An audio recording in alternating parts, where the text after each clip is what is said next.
కొన్ని ఇళ్లలో పెద్దగా గొడవలుండవు. బయటకు చూస్తే అన్నీ బాగానే కనిపిస్తాయి, రోజులు మామూలుగానే గడిచిపోతాయి. కానీ కొన్ని కథలు బయటకు కనిపించే జీవితంతో కాదు, లోపల నిశ్శబ్దంగా మోస్తున్న భారంతో ముగుస్తాయి.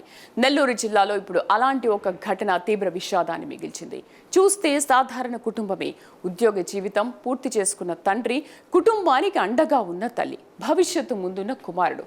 బయటకు చూస్తే ఎక్కడ అసాధారణంగా కనిపించలేదు. కానీ ఒక నిర్ణయం ఒక రాత్రి ఆ ఇంటి కథనే మార్చేసింది. ఆ ఇంటి తలుపు మూసుకునే ముందు ఏం మాట్లాడుకున్నారు, ఏ బాధ అంత పెద్దదైంది, ఎందుకింత నిశ్శబ్దంగా అన్నీ ముగించాలనుకున్నారు, ఇంత కఠిన నిర్ణయం తీసుకునేలా కుటుంబంలో ఏం జరిగింది, బయటకు కనిపించని బాధ ఎంత దూరం తీసుకెళ్ళింది, నెల్లూరు జిల్లాలో కలిచివేసిన ఘటన వెనుక అసలు వాస్తవాలేంటి చూడండి.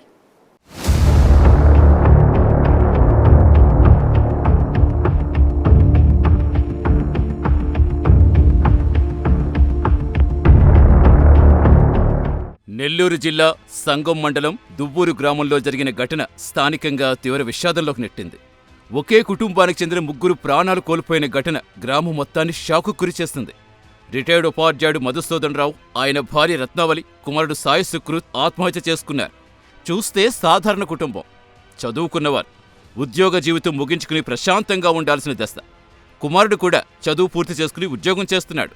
కుటుంబ సభ్యులు ఎక్కువగా తిరుపతిలో ఉండి మధ్య మధ్యలో గ్రామానికొస్తూ ఉండేవారని స్థానికులంటున్నారు. ఇలాంటి కుటుంబం గ్రామానికొచ్చింది. ఎవ్వరూ ఊహించని విధంగా మరుసటి రోజుకే విషాదం చోటు చేసుకుంది. సమాచారం అందుకున్న పోలీసులు ఘటనాస్థలి చేరుకుని ప్రాథమికంగా పరిశీలించారు.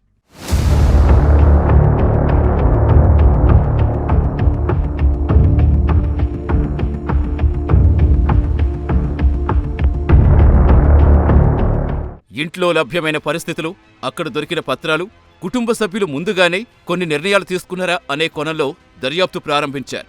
ఈ దర్యాప్తులో పోలీసులకు లభించిన లేఖ కీలకంగా మారింది. ఆ లేఖలో కుటుంబ సభ్యులు తమ నిర్ణయానికి గల కారణాల గురించి రాసి ఉంచినట్టుగా పోలీసులు తెలిపారు. శారీరక, మానసిక ఇబ్బందులు ఎదుర్కొంటున్నామని, భవిష్యత్తుపై ఆశలు కోల్పోయామని లేఖలో తెలిపారు. అయితే ఇక్కడే ఈ కథ మరింత భారంగా మారింది. ఆ లేఖలో తమ ఆస్తుల గురించి వివరాలు రాసి ఉంచినట్టుగా తెలిపారు పోలీసులు. కుటుంబ సభ్యులకు ఆస్తుల కేటాయింపుతో పాటు ఒక స్థలం నెల్లూరు రెడ్ క్రాస్ సంస్థకి ఇవ్వాలని పేర్కొన్నట్టుగా సమాచారం. మరణానంతరం కూడా సమాజానికి ఉపయోగపడేలా ఆలోచించారనే అభిప్రాయాలు స్థానికుల నుంచి వినిపిస్తున్నాయి.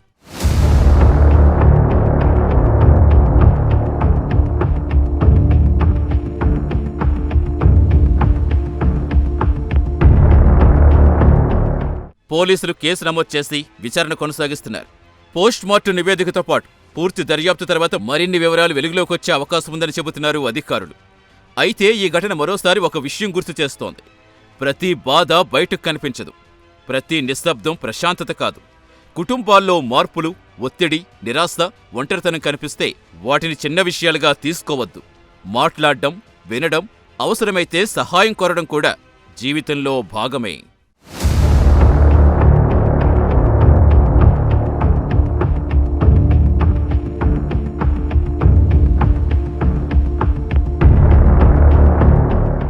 ఒక కుటుంబ నిర్ణయం ఇప్పుడు ఎన్నో ప్రశ్నలు మిగిల్చింది. ఈ ఘటనలో పూర్తి వాస్తవాలు దర్యాప్తు, పోస్ట్ మార్టం నివేదికల తర్వాతే స్పష్టతకు వచ్చే అవకాశం ఉంది.